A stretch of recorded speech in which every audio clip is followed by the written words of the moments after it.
Oui, bonjour. Donc en tant que directeur international de Sébastien, pouvez-vous nous dire quelles vont être les nouvelles tendances? Les nouvelles tendances, suivant moi, c'est très éclectique. Je crois que surtout sur les podiums et tout ça, on a pas mal vu des cheveux longs, des beaux cheveux juste dans le vent.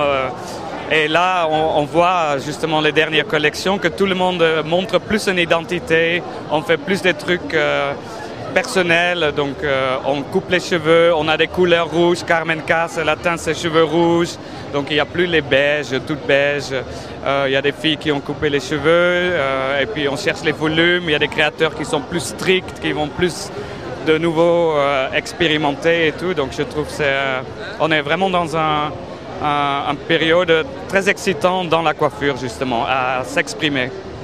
Donc tous les modes d'expression sont possibles, aussi bien le volume que les coupes géométriques. Oui, et puis je pense même pour chaque personne, on peut jouer avec une identité, la perception de l'identité. Si par exemple on travaille dans un bureau, le matin on a envie quand on est aperçu très organisé, très strict, peut-être on opte pour une coiffure moins volumineuse, plus lisse, plus strict. Et le soir, si on va par exemple manger, on a envie d'être plus accessible et plus sensuel. On va peut-être monter le volume et puis on va mettre un mouvement dedans. Donc je crois que même chaque personne peut jouer. Donc on peut être plus personnel en soi, mais là-dedans même on joue plus. D'après vous, cette évolution est due à l'évolution des produits ou des matériels? Moi, je pense que c'est un ensemble, que ce n'est pas juste les produits qui donnent l'envie. Je crois que dans la mode, il y a une envie, dans les couleurs, dans les vêtements, les créateurs, il y a une envie.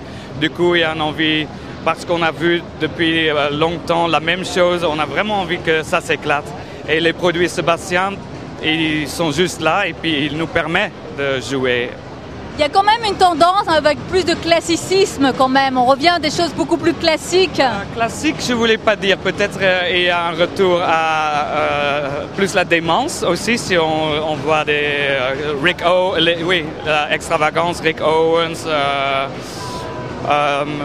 McQueen, Dior toujours bien sûr, mais il y a aussi plus un minimalisme aussi qui est là. Donc un peu 90 déjà, en même temps on est toujours 80 où on est plus fou, donc je crois que c'est vraiment éclectique.